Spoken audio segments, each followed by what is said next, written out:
that these people were getting jobs doing what they were trained to do, but not necessarily in mental health agencies. In fact, mental hospitals were so rigidly structured with their psychiatric aides and so forth that relatively few of these people got jobs in the traditional mental hospital. Now they got them in the aftercare programs, sheltered workshops, halfway houses and so forth for the mentally ill. But they also got jobs working up in assisted living centers for older people, in special ed programs for any disabilities. Very frequently, the smaller schools had a classroom for all kinds of disabilities. So you had kids with vision problems and hearing problems and mental health problems and all in the same classroom. And there was a special ed teacher who was in charge, but she needed an assistant to say, you know, take care of these kids while I work with these and so on. And they got jobs like that. Well, they did just fine. Like I say, it was consistent with their training. But they weren't mental health, you know, as such. And so we found the terminology in their jobs switching to human service rather than just mental health. And of course our grant came from the National Institute of Mental Health, so we tended to keep talking about mental health workers in our reports back to them. But actually the thing was obviously clearly moving. And by the time we had ended the project, we'd been influential in establishing a national organization of human service workers and the Council for Standards in Human Services, Education. Would you describe the certification that you had in mind at that time? Well, I don't think at the time we started this program we had certification in mind, but as the graduates began to come out, there was also an increasing movement in all of the health professions particularly to have workers certified. If you weren't certified or licensed or registered by some agency, Medicare and Medicaid would not pay for your care. And so if these people were going to get paid, they needed to have some kind of a certification or registration in order to qualify. And now most of the health insurance programs have picked up on that same idea. So it's more than Medicare and Medicaid. So that obviously became a necessary thing. But that was a later project. I guess we'd been working in this area for 5 years with the colleges and developing the curriculum guidelines and practicum training ideas and so forth. And then it was toward the end that this need for certification became more obvious. And so we had another project at the end, 2-year project, to develop a certification program and test it. If you were hiring a human service worker today, what particular skills would you be looking for in that individual? Well, like I said, it'd be the skills of those roles. And another couple things that we talked about a lot that get to be a problem, and we found this in the evaluation on the certification project. Our certification test that we developed had knowledge and skill items, which are the traditional things we train in and test for and so forth when you're hiring somebody. But why do you fire people? You fire them for personality problems, you fire them for value problems. Now when you think about it, all the skills you would want for a human service worker or a social worker are the same skills that you would want for a Nazi interrogating, you know, one of the guys who works for the CIA and beats the people at Gitmo and so forth. You want the same identical skills, but a whole different set of values and a whole different set of personality skills. And those are things that academia didn't want to fool with. Job hirers don't want to fool with them either, but that's why they fire them. And one of the things the certification tests showed that the truly incompetent, the guys that flunked the test were truly incompetent by their supervisors. The ones that passed the test with the highest scores, though, were not necessarily the ones the supervisors rated the highest. And It was the personality and the value things that made the difference in the outstanding workers as opposed to the company.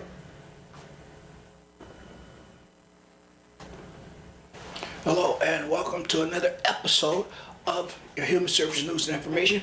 I am Hassan Rashid, your host, and I'll be here with you for approximately 25 more minutes. Excellent being here with you again, once again. And it's also such a great achievement to come into your lives like we do here daily at CCTV. Okay, our opening video was just another continuation of the interview of Dr. Harold McFeeters, the founder of the standard or current human service education in the United States. Okay, and I guess for that matter, internationally. Okay, once again, I greet you with the ancient cordial of peace and sanity, and I welcome you once again to another episode of your Human Service News and Information. Okay, tomorrow's the big day here at CCTV. That's right, the big day for open house. First open house of the new year, okay? This could be a year. Join us to learn how CCTV can help Thursday. That's tomorrow. Tomorrow's the big day, 6:30 to 8 p.m., 438 Massachusetts Avenue, Central Square, right here in Central Square. So you come on out and take a look behind the scenes, this award-winning community media center and local cable television station.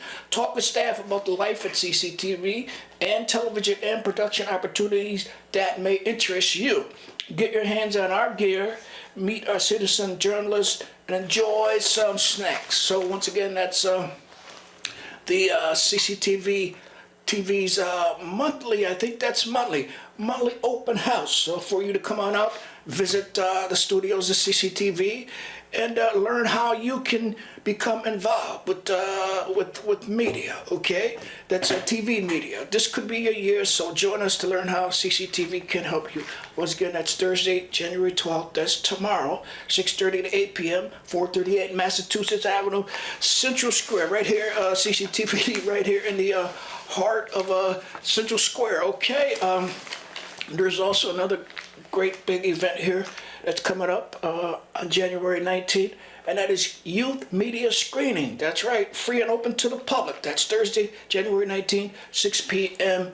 to 8 p.m. That's Cambridge Community Television, 438 Massachusetts Avenue, right here in the heart of Central Square in Cambridge. So once again, that's Youth Media Screening, January 18th, and tomorrow, January 12th, there is the open house program, so you get another insight in what happens inside of CCTV and not from the outside your television screen, etc., etc. So you come on in and join the folks here at CCTV on those two occasions, and they'll be more than glad to see you. Okay. Another thing, the Cambridge Winners Farmers Markets are back in full swing now. Okay, so I'm going to tell you how you can check out the farmers markets this year and this winter, all winter up until April 15th. They started first market, well, they started December 10th and 17th. They had a little tryout, but the actual winter program starts from 7th till April 15th, 2017. There's local food, live music, arts and crafts, special events inside the gymnasium of the Cambridge Community Center, 5 Calendar Street, Cambridge, Mass. 02139. So they're accepting SNAP. You know, SNAP was there was a transformation of the old food stamp program, and it turned into what they labeled as the Supplemental Nutrition Assistance Program, and the acronym for that is SNAP. So that's what they use, SNAP, putting healthy food within reach. So about this SNAP program at the Winners Market, if you spend $15 of SNAP or food stamps, you get $30 worth of value in food, etc., produce, etc., and whatever else that they may have at the Cambridge Winners Farmers Market. So you can't, that's a good deal. You can't beat that with a baseball bat, okay? That's more than a good deal, okay? And also, there's what they call the Charles Square Winners Farmers Market. Since we're on the subject of farmers market, I thought I'd throw this in. at Charles Square. You know where Charles Square is? That's right over there by the big hotel. And they're proud to say that this will be the first season of the Charles Square Winners Farmers Market. The opening day for the market will be Friday, okay? So that's already transpired, and they're going at it. And the market will operate Fridays, every Friday, 12 p.m. to 6 p.m., and on Sundays from 10 a.m. to 3 p.m. The market will be located in the lower courtyard of Charles Hotel. And here's a list of vendors who will be providing goods, fresh goods, all winter long. There's the Boosa Farms and Markets, Stillman's Quality Markets, CNC Lobsters, Fish Sundays only, Red's Best Seafood Fridays only, Valencenti Pasta Farm Fridays only, Salt and Olives, Follow the Honey, High Rise Bread. Okay, on Sunday there will be a great vendor spot that will change weekly, such as wood products or textiles directly associated with farming. So the folks at the Cambridge Charles Winners Farmers Market, they hope to see you there. Okay, so that's once again, that's the dates: Friday 12 p.m. to 6 p.m., Sunday from 10 a.m. to 3 p.m. That's every Friday from 12 p.m. to 6 p.m. and every Sunday from 10 a.m. to 3 p.m. Okay, that opening video, like I said before, it was another installment, or just a continuation of the interview that we had with the founder of Human Services as it stands today here in the United States. That's Dr. Harold McFeeters, okay?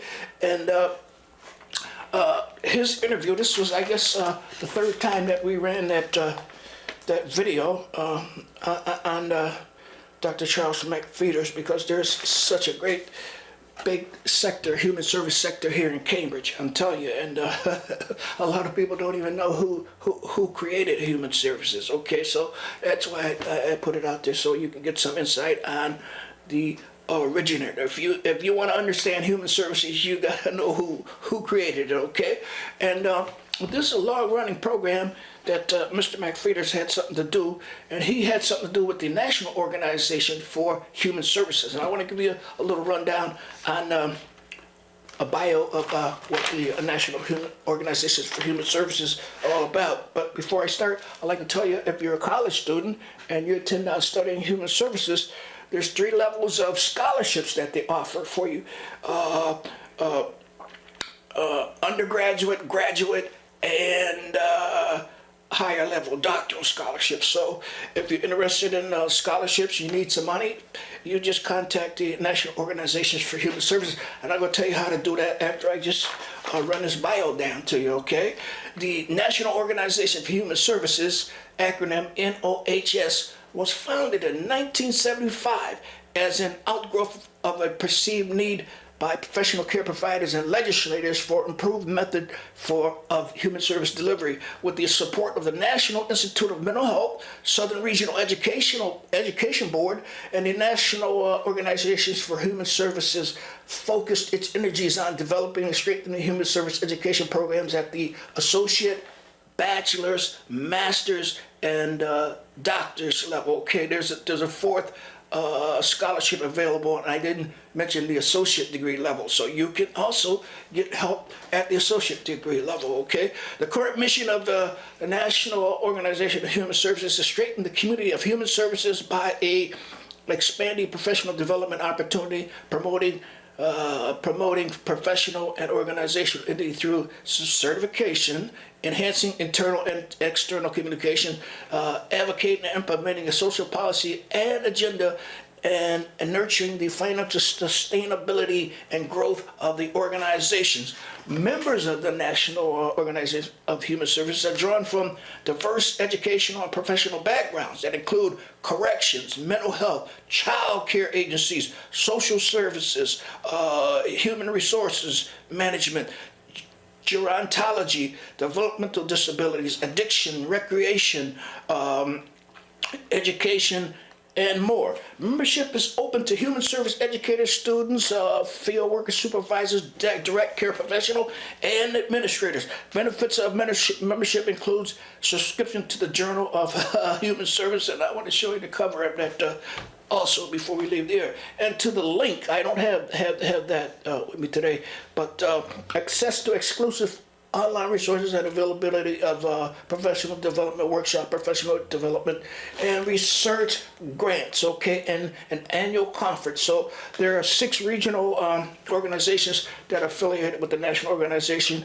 of Human Service and provide additional benefits to their memberships. They are the New England Organizations for Human Services, Mid-Atlantic Consortium of Human Services, Southern Organizations for Human Services, Midwest Organizations for Human Service, Northwest Human Service Association, and the Western Region of Human Service Professionals, okay? So this New England Organization for Human Service relate to us here in Eastern Massachusetts, and I guess around April they have their regional conference. So hopefully, any episodes to come, I'll share some information on the exact dates, locations, and what's being offered there for you. Okay, the National Organization of Human Services, closely allied with the Council for Standard of Human Service Education, and founded in 1979, has developed a highly respected set of standards for professional human service education programs, and also provides technical assistance to programs seeking council accreditation. Okay, membership information can be found on the National Organization of Human Service website by clicking Join Now at, take this down now, www.nationalhumanservices.org. Once again, that's www.nationalhumanservices.org. And correspondence about membership can be found at same web address. That's www.nationalhumanservice.org/memberships. Okay, and that gentleman that we opened the broadcast with, he was responsible for all that and much, much, much, much more. This is what the cover of the National Organization of Human Services journal looked like. I think this is a peer-reviewed journal too. Peer-reviewed journal, okay? This is Journal of the Human Services. Okay, and there was something else I was gonna, okay. Okay, I guess this must have slipped my mind, okay? But we're going to try to get back to Dr. Harold McFeeder's interview with the founder of Human Services before we leave the air, okay? Well, hopefully, okay? I got another a thing that I want to read to you. It's well, I don't have to finish it today, but there's always another time to finish it. But I tell you, I want to get into this because this is very important, and a lot of people are doing this too. And I want you to know that there's information out to help you get started if you want to find out what's in public records, okay? Filing public records request in Massachusetts, what you should know, okay? The Massachusetts Public Record Law, like the Federal Freedom of Information Act, permits individuals to request and receive all sorts of information from state and local government. Even better, the statute is getting an update to make it more user-friendly, affordable, and enforceable. A major set of reforms, Chapter 121 of the Acts of 2016 goes into effect, well, it went into effect January 1st, 2007. That's a major set of reforms. Chapter 121 of the Acts of 2016 went into effect January 27. So if you're going to stay tuned to this broadcast in the future, you're going to be hearing things about the basics of the law today, what government entities are subject to the public records law, what records can you ask for, how do you make a request, how much do public records cost, and how long does it take to get the requested record. Okay, so we don't have the time to go into detail on all those different items, but eventually we'll get around to it, etc. Stuff like what if agency does not respond? How is the law enforced? Key reforms coming January 2007. Okay, January 1st, significant amendments to the public law will take effect. These include points point people for public records requests, define time frames for response to public records requests, clear limits on how much money government agencies can charge for public records, a new enforcement tool, attorney fees for successful plaintiffs. So that's what you'll be if you want to, if you're a plaintiff or if you want to gather information in the government records, okay? And you have a right to do that by the Massachusetts Public Records Law and the Federal Freedom of Information Act, okay? So we're going to try to bring that to you later. And also, we're going to start a little update on how laws are made in Massachusetts. I'm sure you want to know how these laws get started, okay, and how they continue and how they become enacted, okay, into public law, okay? But right now, before we leave the air, I want to tell you that there is legal help in Mass. If you can't afford legal help, I want to just kind of guide you on legal help, okay? Or you can get legal help right here in Cambridge. I mean, okay. So the first location is the Cambridge and Somerville Legal Services, and they're located at 60 Gore Street, Suite 2003, Cambridge, Mass. 02141. And their telephone number is 617-603-2700. And their fax number is 617-494-8222. So once again, I remind you that however you record information, you should always be ready to record information when this broadcast comes out here, okay? There is the Community Legal Services and Counseling Center, okay? And they're located at 1 West Street, Cambridge, Mass. 02139, and their phone number is 617-661-1010. Their fax number is 617-661-3289. And you can call their, I think it's deputy director, I don't know, he's either deputy director or director, and that's Attorney John Froy, 617-229-5648, okay? And there's the Harvard Legal Bureau. That's the Harvard Legal Bureau right at Harvard University. And they're 23 Everett Street, first floor, Cambridge, Mass. 02138. Telephone number 617-495-4408. Fax 617-496-2687. Okay, and I think there's a few more locations here within Eastern Mass, but I'm just trying to focus today and get you orientated towards what's available here in Cambridge as far as legal services is concerned. And if you're in need of legal services, okay, I'd like to remind you one more thing, that there's a winter plan for persons experiencing homelessness here in Cambridge, okay? So, I got, so there are places like Cambridge has 7 nighttime shelters that operate during the winter, and they are Casper Emergency Service, First Church Shelter, Harvard Square Homeless Shelter, Heading Home Shelter, Salvation Army, St. Patrick's Women's Shelter, and Y2Y Youth Shelter, okay? If I can locate the addresses of these locations, and these are places that are specially orientated to for the homeless, okay, in case of emergency winter conditions, okay? So the Casper Center, the Casper Emergency Service Center is located at 240 Albany Street, Cambridge, and their telephone number 617-661-0600. And the First Church, that's men only, 11 Garden Street, Cambridge, 617-661-1873. 73 Harvard Square Homeless Shelter, that's a 66 Winthrop Street, Cambridge. Telephone number 617-547-2841. Heading Home Shelter, 109 School Street, Cambridge, 617-547-1885.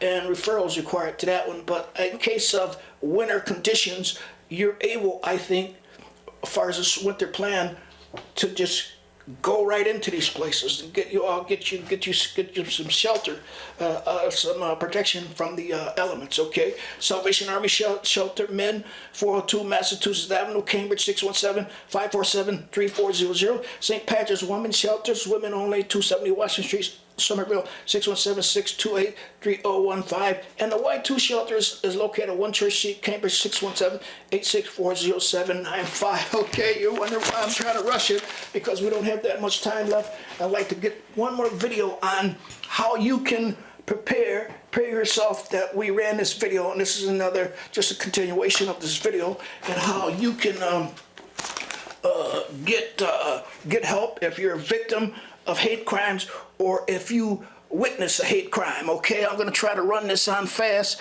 and then try it. I won't get back to Dr. Harold McFetus, but we'll continue that video at another time. So until next time, I'm Hassan Rashid, and I remind you that you should always keep your nose clean, play it straight, so that you can be successful. And don't forget to assist someone in need of your help. Okay.